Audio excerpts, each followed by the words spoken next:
Bueno, gente, tal cual les había anticipado, les voy a hacer un pequeño video que tiene que ver con los temas que van a estar incluidos en la prueba, que seguramente va a ser el lunes próximo en horario a confirmar, pero seguramente será a las 8 de la noche. Eh, Se trata de la forma, de las razones por las cuales el peronismo llega al gobierno en la Argentina. Acuérdense que Perón había sido uno de los integrantes, en un segundo plano, de los militares que dieron un golpe militar en 1943 y que terminaron con un periodo histórico que se llamó la década infame. Desde un lugar de poder muy pequeño, la Secretaría de Trabajo y Previsión, Perón utilizó esa herramienta de gobierno para establecer un diálogo cercano y estrecho con los dirigentes sindicales. ¿Para qué? Para conocer el mundo de los obreros, para conocer la realidad de los obreros. ¿Y cuál era la realidad de los obreros en 1943? Era una realidad mala. Es decir, en un país que había crecido mucho hasta 1930, la riqueza estaba pésimamente mal distribuida. Quedaba fundamentalmente en manos de los terratenientes y de los trabajadores quedaba muy poquito. Eso se había modificado apenas, prácticamente nada, en la década infame, seguía siendo totalmente injusta la redistribución de la riqueza, sostenido por un modelo político que practicaba el fraude electoral, es decir, que hacían trampa y robo en las elecciones y por eso se perpetuaban en el poder aunque cambiaran los nombres. El golpe del 43 viene a terminar con esta situación y también viene a implantar de la mano de Perón un modelo económico y social completamente distinto. Entre 1943 y 1946, lo que hace Perón es, con fuerza de ley, aprovechando que se trataba de una dictadura, en una dictadura no existe el Parlamento para debatir ni leyes ni cosas por el estilo, lo que hace Perón es sancionar leyes que van a favorecer ampliamente al sector trabajador siempre postergado en la Argentina.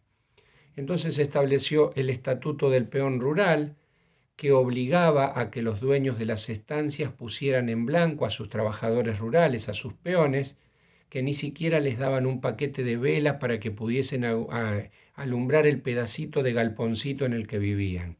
Vivían prácticamente como animales, no existían las leyes sociales ni los derechos laborales, y Perón obliga a que los dueños de campo tengan que empezar a ponerse al día con esa deuda histórica.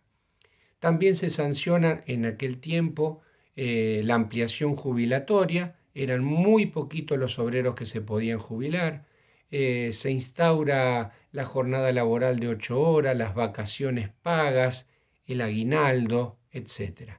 Es decir, empieza a haber una transformación inédita en la Argentina.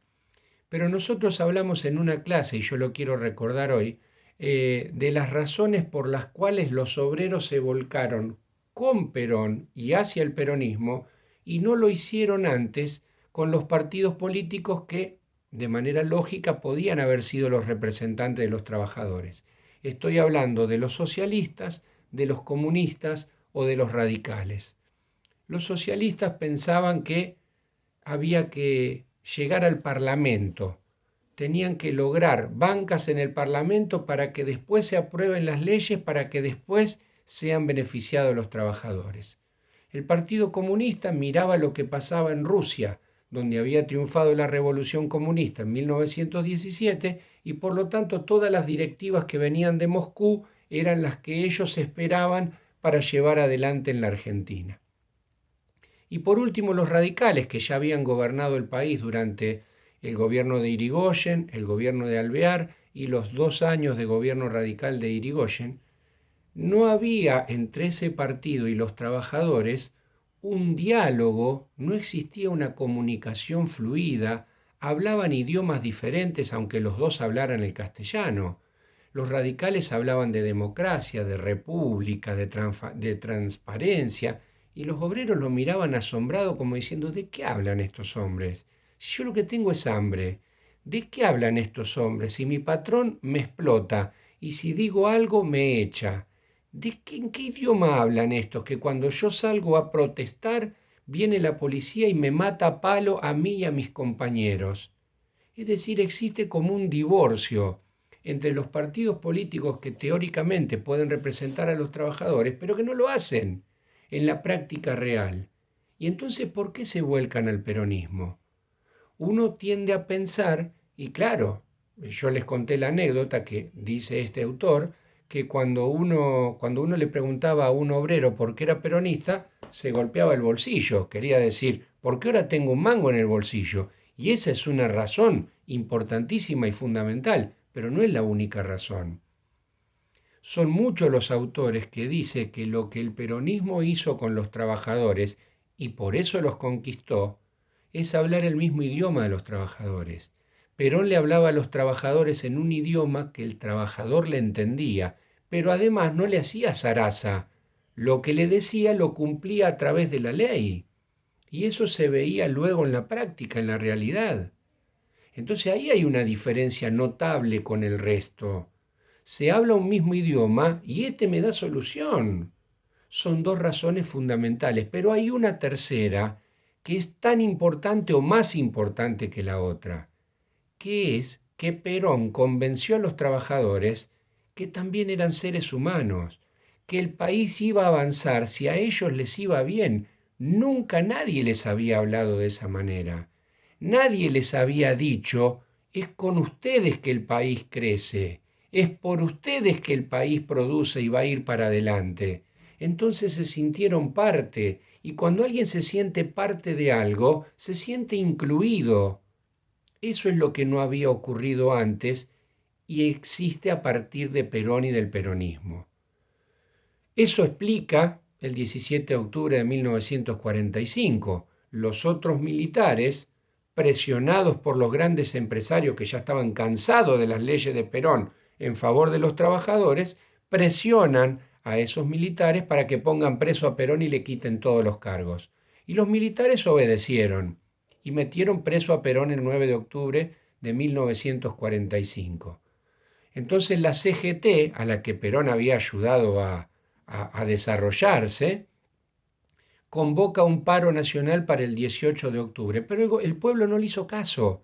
Y el 17 de octubre empezaron a avanzar sobre la Plaza de Mayo desde el cordón de Gran Buenos Aires, desde las fábricas de Capital Federal, desde la provincia de Santa Fe, el sur de Santa Fe, sur de Córdoba, otras provincias. La gente se subía a los trenes y se iba a Buenos Aires. Ni sabía dónde quedaban, no había ido en su vida, pero fueron a liberar a su conductor, a su líder. Por eso el 17 de octubre es el Día de la Lealtad, que se lo considera el día de la fundación del peronismo, por decirlo de alguna manera. Eso fue en octubre y en febrero de 1946 los militares convocaron a elecciones. Elecciones que Perón va a ganar, es decir, se va a convertir en presidente de la nación por el voto popular y va a iniciar su primer mandato, que va de 1946 a 1952, de la mano de su esposa Eva Perón, que va a desarrollar una gran tarea social. Porque en esa Argentina de aquel primer peronismo, ustedes tienen que tener en cuenta que los sindicatos multiplican por 10 su número de afiliados, a los cuales le van a descontar un poquitito del sueldo para mantener a los sindicatos, porque ahora los sindicatos van a tener hospitales, sanatorios, mutuales, hoteles turísticos. ¿Saben por qué hay hoteles turísticos? Porque ahora hay vacaciones para los trabajadores y hay vacaciones pagas. Antes o no había vacaciones o no eran pagas. Ahora hay vacaciones y hay vacaciones pagas. Entonces los trabajadores van a poder ir de vacaciones. Entonces los sindicatos tienen que tener hoteles para darle alojamiento a la familia de esos trabajadores. Entonces ahí hay una transformación. Hay una política de viviendas inédita, porque este país no tenía viviendas. Hay viviendas de gran calidad constructiva y créditos del banco hipotecario para que todos la puedan tener. La escuela primaria de Figuera, la escuela primaria de Pavón, son las que se inauguraron en 1950, cuando se cumplían 100 años del fallecimiento del general San Martín. Perón se había propuesto cuando asumió la presidencia de inaugurar 1000 escuelas en 1950, conmemorando ese aniversario por San Martín. Y lo hizo. Inauguró escuelas como nunca más se iban a inaugurar, de la calidad de las escuelas que ustedes ven que todavía están en pie en localidades como las nuestras. Entonces, hay cambios en la vivienda, hay cambio en la educación, hay cambio en la salud, porque ahora hay salud pública gracias al ministro que la lleva por todo el país para tener campañas de vacunación masivas. Las provincias del NOA, las provincias del NEA, la mayoría de sus habitantes no sabían lo que eran las vacunaciones obligatorias. Es decir, chicos, para ser sintéticos, hay una ampliación de derechos muy grande para todos los trabajadores, sean de la industria o sean de la producción rural. Ahora, Perón apostaba por un desarrollo industrial para el país, pero la plata no se puede inventar. Entonces lo que Perón decidió es hacer una transferencia de ingresos desde las áreas rurales a los sectores industriales. ¿Y cómo se hacía eso? Se creó una institución del Estado que se llamó IAPI, por medio del cual, en lugar de que el productor rural le venda su producción a las Nidera, Dreyfus, etcétera, se las tenga que vender al Estado y el Estado le iba a pagar un precio por la tonelada del cereal que fuera, de los granos que fueran, y después era el Estado el que lo iba a comercializar afuera. Eso le significaba al Estado quedarse con un margen de ganancia que luego era volcado para el desarrollo industrial. Ese proceso fue la primera presidencia de Perón y al lado la Fundación Eva Perón, encargada de dar ayuda social a los sectores que nunca habían tenido ayuda social. Porque cuando Perón le empieza a solucionar la vida a los trabajadores, todavía faltaban los viejitos que no sabían lo que era una pensión y una jubilación, las madres solteras, los niños huérfanos. Esos quedaban fuera, por decirlo de alguna manera, de la cobertura que Perón daba a partir del trabajo, aunque le mejoraba la vida a la gente. Entonces de esas situaciones de emergencia social se encargaba Evita y la Fundación Eva Perón. Estas historias que todos conocen de la pelota de fútbol, de la sidra y el pan dulce, de la máquina de coser, de la bicicleta, de los hogares para madres solteras, de los hogares para niños huérfanos desparramados por todo el país, esa era la obra de Eva Perón. Y además tenía la tarea adicional de ser quien negocie con los sindicatos para que los sindicatos apoyen fuertemente el gobierno de Perón. La segunda presidencia de Perón se puede lograr porque Perón reforma la Constitución en 1949, porque la vieja Constitución prohibía la reelección presidencial. Pero además en esa Constitución se incorporaron todos los derechos sociales que el peronismo había dado en esos años. Por eso se la llamó Constitución Social o Constitución Justicialista. Perón va a ser electo por una enorme mayoría de votos, pero con Evita muy gravemente enferma, alcanza a votar desde la cama y va a morir en julio del 52. La segunda presidencia de Perón, que va desde 1952 a 1958, es interrumpida por un golpe de Estado en 1955. Ese golpe de Estado fue impulsado por todas las fuerzas políticas opositoras, más la participación clave de la Iglesia Católica. Perón se había enfrentado fuertemente con la jerarquía de la Iglesia Católica porque los curas no querían que Perón se metiera en el tema de la educación. La Iglesia siempre creyó que el tema de la educación era para ellos. Empezaron los roces, Perón echa a 2 curas de la Argentina, está habiendo una escalada de violencia verbal y la Iglesia Católica logra agrupar a todos los partidos políticos, pero no le ganan una elección a Perón. Cada vez que hay elecciones, Perón le saca 55, 58, 60% de los votos. Entonces lo que deciden es llevar adelante un golpe de Estado. Y ese golpe de Estado, que no tenía chances de triunfar porque el grueso del ejército todavía se mantenía con Perón, Perón lo que decide es dejar de lado la posibilidad de una guerra civil y exiliarse. Es decir, ahí se va a cerrar el ciclo peronista que yo lo estoy explicando en 15 minutos cuando ustedes saben que es mucho más profundo que eso. Las tres banderas justicialistas eran justicia social, independencia económica y soberanía política. Justicia social, como su nombre lo indica, era redistribución de la riqueza atendiendo a los trabajadores. Dar riqueza a los empresarios, pero dar mejoría en el estado de los trabajadores. El ideal peronista era que de toda la riqueza que produjera el país, la mitad fuera para los empresarios y la mitad para los trabajadores.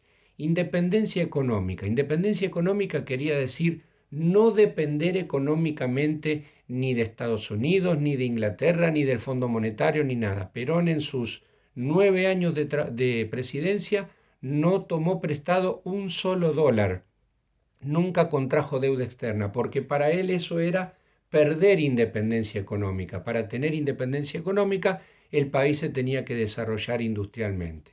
Y el último concepto era el de soberanía política. ¿Qué quería decir la soberanía política? Quería decir Perón, solo un pueblo fuerte va a constituir una nación fuerte y eso va a hacer que ninguna nación extranjera, ni el imperialismo norteamericano, ni el imperialismo ruso, puedan hacer de la Argentina un conejito de Indias, puedan llevarlo para el lado que quieran. No, soberanía política iba a tener el país que alcanzara autonomía, desarrollo industrial y justicia social. Estas son las tres banderas clásicas del primer peronismo. Es un periodo que divide a la Argentina. Acuérdense, la Argentina tuvo grandes episodios de divisiones políticas desde mucho tiempo atrás, desde el siglo XIX. Pero en el siglo XX, con el peronismo, realmente hay una división, que si ustedes me apuran yo le diría que todavía persiste. Esa división está entre aquellos que quieren y tratan de ejecutar políticas a favor de los trabajadores y aquellos que se niegan a ceder parte de su riqueza, de su ganancia para vivir en una sociedad más justa. También hay que decir que especialmente el segundo peronismo tiene rasgos bastante autoritarios. Autoritarios como por ejemplo lo que se sabe para enseñar la B corta, en los libros de lectura de la primaria decían Eva me ama. Para enseñar la P mayúscula era la P de Perón, etcétera, etcétera. O ponerle el nombre de las rutas a los aeropuertos y las escuelas y los hospitales, Perón, Eva Perón. Y se le discute el autoritarismo porque fue preso algún dirigente político de un partido opositor. Esas cosas son ciertas. También de que se obligó a usar el luto luego de la muerte de Eva Perón, también son cosas ciertas. Pero ¿saben qué? Es una época de mucha rispidez, enfrentamiento político. Y no olvidarse nunca jamás que aquellos que decían pelear por la libertad y contra la dictadura de Perón, decían los opositores, el día que fueron gobierno, robaron hasta el cadáver de Eva Perón, fusilaron, como fusilaron en 1956, prohibieron decir la palabra Perón, Eva Perón, y encarcelaron a miles y miles y miles de argentinos a lo largo y a lo ancho del país. Ellos eran los que venían a instaurar la libertad en 1955. De estas cuestiones vamos a estar hablando en la prueba que le va a dar nota definitiva a este quinto año de ustedes. Les dejo un saludo grande.